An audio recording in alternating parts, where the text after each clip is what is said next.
හයි කොමද මෙකනට ඔන්න අද මම පොඩි දෙයක් කියන්න පොඩි දෙයක් කියලා කිව්වට දන්න ඇතියට මේක ලොකු දෙයක්. ඉතින් මේ ඕගොල්ලෝ ගොඩක් දුරට සාමාන්‍යයෙන් වාටියක් නවා ගන්නවා කියන්නේ මොකද්ද? වාටියක් නවා ගන්නවා කියන්නේ අපි කියන විදිහට හෙම් එක කියන එක තමයි කියන්නේ.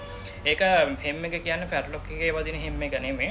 ඉතින් ඕගොල්ලෝ මහාද්දේ සාමාන්‍යයෙන් ජොකි මැෂින් එක, හෝති මැෂින් එක හෝ වේවා හයි ස්පීඩ් ටෝනි මැෂින් එකක් පාවිච්චි කරනකොට වාටියක් නවා ගන්නකොට ඉතින් වාටියක් නවා ගන්න කියන එක තමයි අපි හෙම් එක කියලා කියන්නේ. ඉතින් ඔයගොල්ලෝ කොහොමද මේ හෙම් එකේ සයිසස් තීරණය කරගන්නේ? ඉතින් මම අද පොඩි දෙයක් කියලා දෙන්නම්. ඉතින් මෙහෙම ෆැබ්‍රික් එකක් ගත්තාම පස්සේ මෙන්න මේ පැත්තට නැවෙන එක කියන්නේ වාටියක් නවා ගන්න එකට තමයි අපි හෙම් එක කියන්නේ. ඉතින් මේ හෙම් එක ගත්තාම පස්සේ හෙම් එකේ වර්ග ගොඩක් තියෙනවා. ඉතින් ඒක භාවිතා කරන්න පුළුවන් ෆුට් වර්ග තියෙනවා, ඒත් එක ෆෝල්ඩර්ස් තියෙනවා. ඉතින් ඔයගේ ඔයගොල්ලන්ට පහසු වෙන විදිහට එකින් එකට වෙන් කරලා වෙනම ඇටැච්මන්ට් වගේම අර ෆුට් වර්ග ඇවිල්ලා තියෙනවා. ඉතින් ඔයගොල්ලෝ දැනගන්න ඕනේ, අයිඩියා එකක් තියෙන්න ඕනේ කොහොමද මේවා අපි තෝරගන්නේ, අපේ ෆැබ්‍රික් එකට යනකොට මොකද්ද අපිට හරියන්නේ. ඉතින් ඒක ගැන දැනුවත් වීමක් තියෙන්න ඕනේ. ඒක දැනුවත් වීමක් නැති අයට මම ඒක වැදගත්කම කියලා දෙන්නම්. මුලින්ම ගත්තාන් පස්සේ ඔයගොල්ලෝ ගොඩක් දුරට දාන්න මෙන්න මේ හෙම්පුට් එක. මේ හෙම්පුට් එක ගොඩක් අය දන්නවා. ඉතින් මේක ඉස්සරින් ඉඳන් ආපු හෙම්පුට් එක. ඉතින් මේක ස්පෙෂල් දෙයක් නෑ. මේක හෙම් එක ඔයගොල්ලන් නවා ගන්න පුළුවන්. ඉතින් මේ හෙම් එක ගැන කියනකොට සයිසස් වලින් යනවා. සාමාන්‍යයෙන් මුලින්ම පටන් ගන්නකොට 16 එක එනවා. 16 එක කියන්නේ මිලිමීටර 1.6. ඒ කියන්නේ 1.6 වගේ මිලිමීටර 1.6කට වාටිය නැවෙනවා මේ පැත්තට. හෙම් එක නවා ගන්න පුළුවන් ඔයාට. ඉතින් ඒක ගොඩක්ම පොඩි එකක්. ඒ කියන්නේ ගොඩක් වෙලාවට සාරි ජැකට් වගේ ගොඩක් අය පොඩි ඒවට තමයි ගන්න. ඉතින් හෙම් එක නවා ගන්න ගොඩක් පොඩිම සයිස් එක. ඒක ෆුට් වර්ග තමයි ගොඩක් වෙලාවට ෆෝල්ඩ් එකක් ගොඩක් නාවේ නැහැ. ගොඩක් හීන හින්දා කෝඩ් එක. ඉතින් ඊට පස්සේ එනකොට ආයි එනවා සයිස් එක 8න් 1. 8න් කරන ගොඩක් භාවිතා වෙන සයිස් එක. 8න් 1 කියන්නේ මිලිමීටර 3.2ක්. සම්මත මිම්මෙන් කිව්වහම පස්සේ මම කියන්නේ ඊට පස්සේ ආයෙන සයිස් එක 16න් 3. 16න් 3 කියන්නේ 4.8ක්. ඔයාලට මම මේ මිලි ගානෙන් කියන්නේ ඔයාලට අඩුලක් හරි ටේප් එකක් හරි තිබ්බම බලා ගන්න ලේසියින්ද. මොකද සමහර භාග සයිස් කිව්වම පස්සේ අර නැවෙන මිලි ගානෙන් බලා ගන්න දන්නේ නැහැ. ඉතින් මිලි ගානෙන් බලා ගත්තාම පස්සේ ඕනි කෙනෙක් ලේසි. අද ඔයගොල්ලන්ට සාම්පල් එකක් ආවොත් ඒක නැවිලා තියෙන සයිස් එක ටේප් එකක් හරි රූලර් එකක් හරි තියාගත්තාම මම මේ කියන විදිහට බලා ගන්න ලේසි. ඊට පස්සේ ආයෙන සයිස් එක කාලා සයිස් එක නිතරම පාවිච්චි කරන සයිස් එකක්. ඒකේ මිලි කාලා කියන්නේ 4න් 1 සයිස් එක. ඉතින් 4න් 1 කියලා කියන්නේ අපි ගොඩක් වෙලාවට ඒකේ මිලිමීටර 6.4 නැවෙනවා මිලිමීටර. ඊට පස්සේ සයිස් එක එනවා 16න් 5. 16න් 5 ගත්තාම පස්සේ මිලි 8කට නැවෙනවා. ඒක සාමාන්‍ය සෙන්ටිමීටරයකට පොඩ්ඩක් අඩුවෙන් යන එකක්. මිලි 2ක් විතර අඩුයි. ඉතින් ඊට පස්සේ එන සයිස් එක තමයි බාගේ. ඉතින් 16න් 5 තමයි ගොඩක්ම ලොකු සයිස් වලින් මේ ෆුට් එක නිෂ්පාදනය වෙලා ආවේ. මොකද ඊට සයිස් ලොකු සයිස් ආවේ නෑ. ගොඩක් වෙලාවට 8න් 3 වගේ ආවේ. ඒත් ඒක විතර සාර්ථක නෑ. මොකද සාර්ථක නෑ කියන්නේ නිල් බිත් එකට ගන්න බැලන්ස් වෙන්නේ නැති හින්දා අපෙත් එහෙම සප්ලයි කෙනෙක්ගෙන් 8න් 3ක් සයිස් එකක් ආවේ නෑ. 8න් 3 යන අඩු හින්දා ඉතින් කියන්න ගත්තාන් පස්සේ ඊට පස්සේ ආයෙ තියෙන සයිස් එක තියෙන්නේ බාගේ සයිස් එකේ ෆුට් එකක් එන්නේ. බාගේ සයිස් එකේ එන්නේ ෆෝල්ඩර්ස් එන්නේ.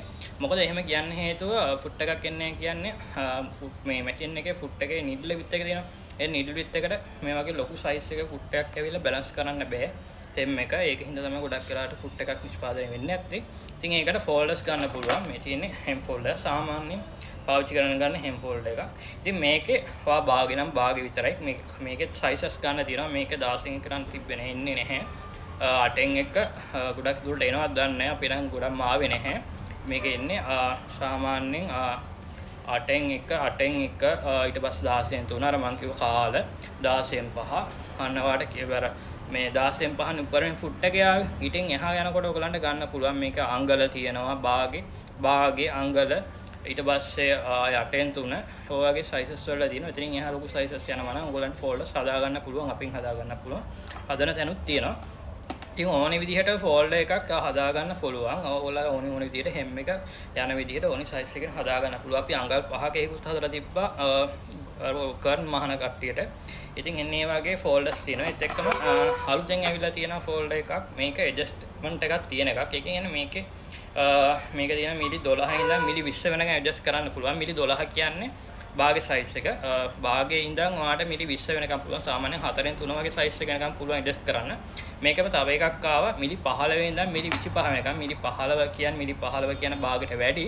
ඉතින් බාගට වැඩි මිලි 15 ඉඳන් අඟල වෙනකම් ඔයාලට ඇඩ්ජස්ට් කරන්න පුළුවන්. ඉතින් ඇඩ්ජස්ට්මන්ට් එක තියෙන එක ගොඩක් වටිනවා. මොකද කලින් වගේ සයිසස් ගන්න ඕනේ. අඟල එකක් ඕන නම් මේ ඇඩ්ජස්ට්මන්ට් එක 25 වෙනකන් තියෙන එක ගත්තාම පස්සේ වඩා අඟල ගහන්න පුළුවන්. ඊට අඩු ගානවල ගහන්න පුළුවන් 4න් 3. ඒ වගේ සයිස් ටික ගන්න පුළුවන්.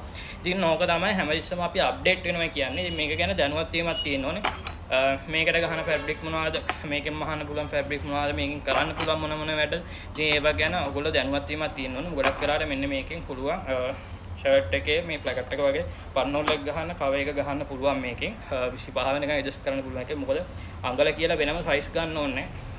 දැන් මේ ෆෝල්ඩර්ස් ආවන් පස්සේ ගොඩක් වෙලාවට අර පරණ ෆෝල්ඩර්ස් යන්නේ නැහැ. අපේ ගොඩ ගහලා තියෙනවා. ඉතින් ඒව යන්නේ නැහැ. ඉතින් අපි මමත් ගොඩක් වෙලාවට ඉතින් ඒවා දෙනවට වැඩිය මේවා කියනවා මනුස්සයෙක් ඉතින් මේක ගන්න, මේක වඩා ඇඩ්ජස්ට්මන්ට් එකක් තියෙනවා. වඩා පහසුයි, ලේසි කියලා. ඒත් එක්කම කියන්න ඕනේ තව තියෙන එකක් තියෙනවා මේ රෝල හෙම් එක. මේක ගොඩක් වෙලාවට දන්නවා. ඉතින් මේ රෝල හෙම් කියලා මේකට කියන්නේ මේක රෝල් වෙලා වගේ තියෙන්නේ. මේක රෝල් වෙලා තියෙන මේක ගොඩක් වෙලාවට ඕලොක් එක ප්‍රෝඩක්ට් වගේ ගහලා තියෙනකොට පැටලෙන්නේ නැතුව වගේ ගහ ගන්න පුළුවන්. ලස්සනට හෙම් එක. ඉතින් ගොඩක් මේක ප්ලේට් එකට හයි කරන් තියෙන මේකත් එච්චරම 100% සාර්ථකත්වයක් නැහැ කියලා කියන්න පුළුවන්. මොකද නීල් ප්ලේට් එක ගාව ඉඳන් ෆුට් එකේ මේ නීල් විත් එක ගාවට එනකම් පොඩි දුරස් ප්‍රමාණයක් තියෙනවා. සමහරලාට එතනින් ඇබිරලා යනකොට මේ හෙම් වෙලා යනකොට ඒ දුරස් ප්‍රමාණයත් එක්ක ක්ලෝඩ් එක බැලන්ස් වෙන්නේ නැතුව ගියොත් එහෙම ඒක හරියට හයි මේ දිග ඇරෙන්න බලනවා. ඉතින් මේ ප්‍රශ්නේ තියෙනවා. මේකේ මාව හෙම් ෆෝල්ඩ් එකකට ඇටච් වෙලා ආවා. මේ ෆෝල්ඩ් එකටම ඇටච් වෙලා ආවා. ඒක නම් සාර්ථකයි. ඉතින් සමහර වෙලාවට කර්ව්ස් එහෙම ගන්නකොට කර්ව් එහෙම ගන්නකොට ගොඩක් වෙලාවට හරියන ෆුට් එකක් තිබ්බා. මට මෙතන දැන් පෙන්නන්නේ මං ගාව. ඉතින් ඒකේ මේ ෆෝල්ඩ් එක මේ ෆුට් එකටම මේ ෆෝල්ඩ් එක ඇටච් වෙලා තියෙන්නේ. ඉතින් ඒක සයිසස් 3කින් තමයි ආවා. 8න් එක 16න් 3 කාලා සයිස් වලින් ආවේ. ඉතින් එන්නේ ෆුට් එක ගොඩක් හොඳයි. කර්ව්ස් එහෙම ගන්න පුළුවන්. මොකද දැන් මෙතන නීල් විත් එක ගාවට වෙන හින්දා මේ ෆුට් එකේ ගානට හෙම් එක මෙතන ඔයගොල්ලන්ට බැලන්ස් කරගන්න පුළුවන්. හැබැයි මේක කර්ව් එකක් වගේ යනකොට මේකෙන් අමාරුයි කරගන්න. ඉතින් අරකේ පුළුවන් මේ ෆෝල්ඩ් එක වගේම ෆෝල්ඩ් එකම තමයි ෆුට් එකට ඇටච් වෙලා අදින. එතකොට ඔයගොල්ලන්ට කර්ව්ස් එහෙම ගන්න පුළුවන් ලස්සනට. ඒක වීඩියෝ එකක් මම මේ පළවෙනි කමෙන්ට් එකේ දාන්නම්. ඒ ෆුට් එක ගැන. ඒත් එක්කම තව තියෙනවා 1mm එක සීම් එක. ඔයගොල්ලෝ සීම් එක විනිශ් කරගන්න පුළුවන් විදිහට මේකක් තියෙනවා. මේ ෆෝල්ඩර්ස් මේ ෆුට් එක තියෙනවා. ඉතින් මේ රෝලර් ෆුට් එකක් තියෙනවා ඒකෙම. ඉතින් ඔය වගේ ෆුට් වර්ග ගොඩක් ඒවා තියෙනවා. ඉතින් මේවා ගොඩක් වැදගත් වෙන දේවල්. ඔයගොල්ලෝ දාන ෆැබ්‍රික් එකට ඔයගොල්ලෝ මහාන ඔපරේෂන් එකත් එක්ක ඔයගොල්ලෝ අයිඩියා එකක් තියෙන්න ඕනේ මොනවද පාවිච්චි කරන්න පුළුවන් කියලා. මොකද හැමදාම එකම තැන හැමෝම ඉන්න ඕනේ නැහැ. එකින් එකට එක ටයිප් එකට වෙනස් වෙලා එක විදිහට අප්ඩේට් වෙලා තමයි මේ ෆුට් වර්ග නිෂ්පාදනය වෙලා වෙන්නේ. ඉතින් මේක ගැන ඔයගොල්ලන් දැනුවත් වීමක් නැත්නම් ඉතින් මම හිතනවා මේක ගැන පොඩි අයිඩියා එකක් මේකෙන් එන්නේ නැති. ඉතින් මේ ෆුට් වර්ග ගැන මේවා ගැන හෙම් සයිසස් ගැන ඒ වගේම පයිපින් කියන්නේ මොකද්ද ෆෝල්ඩර්ස් ගැන ඒවා ගැන ඕගොල්ලන්ට දැනුවත් දෙන්න අපේ ප්‍රෝග්‍රෑම් එකක් යනවා. ඉතින් ඕන කෙනෙක්ට ජොයින් වෙන්න පුළුවන් ඒකට පාඨමාලාවක් ඔය හැමදේම ගැන. ඉතින් මම හිතනවා මේකෙන් පොඩි දැනුමක් ඔයගොල්ලන්ට එන්න ඇති. මේ වීඩියෝ එක ගැන සම්පූර්ණයෙන් මම කියන්න මගේ පරමාර්ථය වුණේ ඉතින් මේවා ගැන ඔයගොල්ලෝ හැම කෙනෙක්ම දැනගන්න ඕනේ, ඉගෙන ගන්න ඕනේ. මම සම්බන්ධ වෙන කෙනෙක් නම් අලුතෙන් එන ඒවාට අප්ඩේට් වෙන්න ඕනේ. තමන්ගේ මැස්ම යනකොට මැස්ම ෆිනිෂ් කරගෙන ලස්සන කරගන්න. ඒක ඔයගොල්ලෝගේ කාර්යයක්. ඒක ඉතින් ඔයගොල්ලෝ දැනගන්න ඕනේ මේ ඇටැච්මන්ට් ඇවිල්ලා තියෙන ඔයගොල්ලන්ට පාවිච්චි කරන්න. එදිනෙදා දවසේදී ඔයගොල්ලෝ පාවිච්චි කරන මැස්ම ලස්සන වෙනකොට ඔයගොල්ලෝ කොල්ඩියත් වැඩි යන්නේ. ඔයගොල්ලෝ නමත් ඉස්සරහට යනවා.